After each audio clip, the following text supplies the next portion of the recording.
Lorsque Rachel a soupçonné son mari de la délaisser, elle a commencé à s'inquiéter.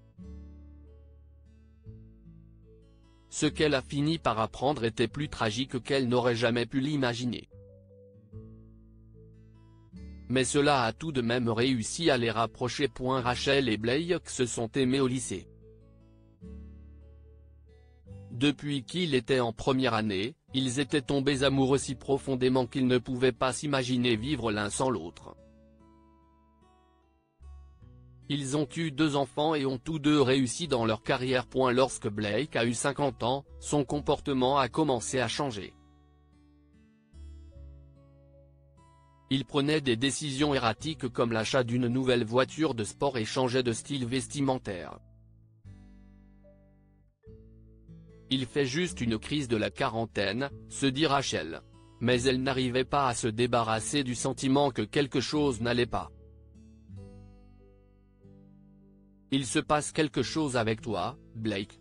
S'il te plaît, dis-le-moi, lui a dit Rachel. Il ne se passe rien, je te le promets. Fais-moi confiance, a répondu Blake.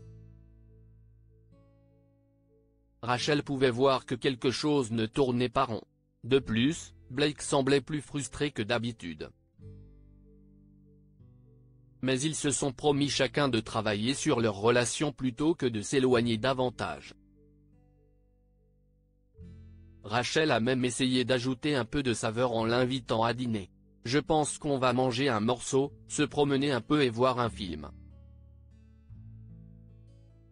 Comme on avait l'habitude de le faire, lui a-t-elle envoyé par texto. Tout était prêt pour vendredi soir lorsque Blake a répondu par texto, tu ne vas pas le croire, mais je dois rester au travail jusqu'à tard.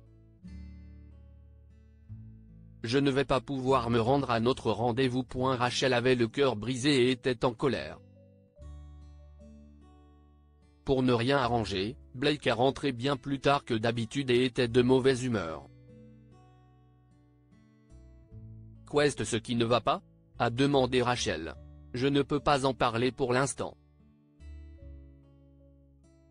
Allons nous coucher, a répondu Blake. Rachel a commencé à soupçonner Blake de la tromper, parce qu'il continuait à rentrer tard. Elle s'est dit qu'elle réfléchissait trop et a décidé d'essayer quelque chose de nouveau pour garder l'étincelle. Elle a acheté de nouvelles robes et du maquillage, mais Blake ne l'a pas remarqué. Il était constamment fatigué lorsqu'il rentrait à la maison et parlait à peine. À l'approche de Noël, Emily, la sœur de Rachel, a invité tout le monde à un dîner de famille pour faire une annonce. Tout le monde l'acclamait et la félicitait, mais Rachel a remarqué que Blake s'est enfoncé dans un coin et s'est mis à pleurer.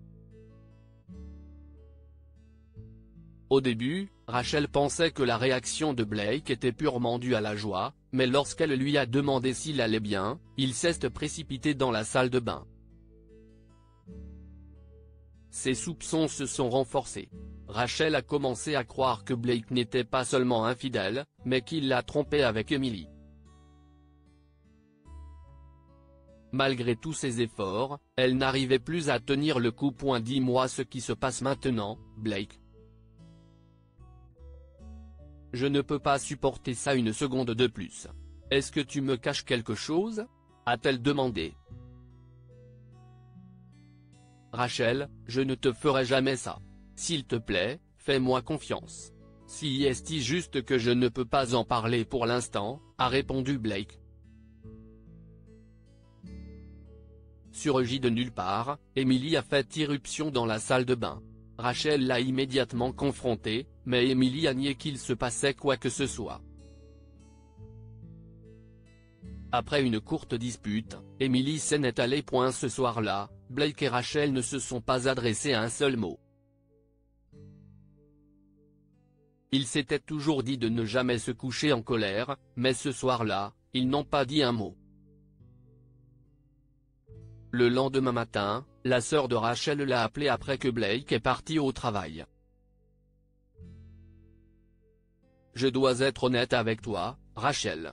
Tu te souviens qu'il y a plusieurs mois, J'ai demandé à Blake de passer chez moi pour résoudre mon problème d'électricité ? A demandé Emily. Oui. A répondu Rachel. Eh bien, ce jour-là, Blake a trouvé par hasard des résultats de tests que j'avais fait chez le médecin. Je n'ai parlé à personne, mais j'ai un cancer de stade 3. J'avais tellement peur de le dire à qui que ce soit, parce que je ne voulais pas que la famille s'inquiète. Puis j'ai découvert que j'étais enceinte. Je ne sais pas de combien de temps je dispose, mais je te promets qu'il ne cesse rien passer entre Blake et moi. Il a juste gardé ce secret pour moi, a révélé Emily. Des semaines plus tard, le mari d'Emily l'a quittée après avoir appris la nouvelle, et elle n'avait nulle part où aller. Rachel et Blake se sont occupés de ses besoins pendant cette période. Même lorsque Rachel a accouché et que son cancer s'est aggravé, ils sont tous restés forts ensemble. Le fils nouveau-né d'Emily, Gabriel, est devenu un membre de la famille de Rachel et Blake. Malheureusement, 2 mois après l'accouchement, Emily est décédée. Dans ses derniers mots, Emily a dit « Merci à vous deux pour tout. S'il vous plaît, veillez sur Gabriel pour moi.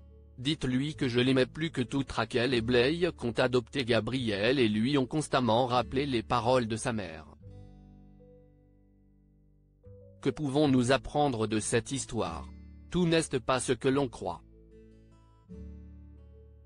Même si Rachel avait toutes les raisons de se méfier, elle a vite appris que ce qu'elle croyait arriver n'arrivait pas du tout. Veillez toujours sur votre famille.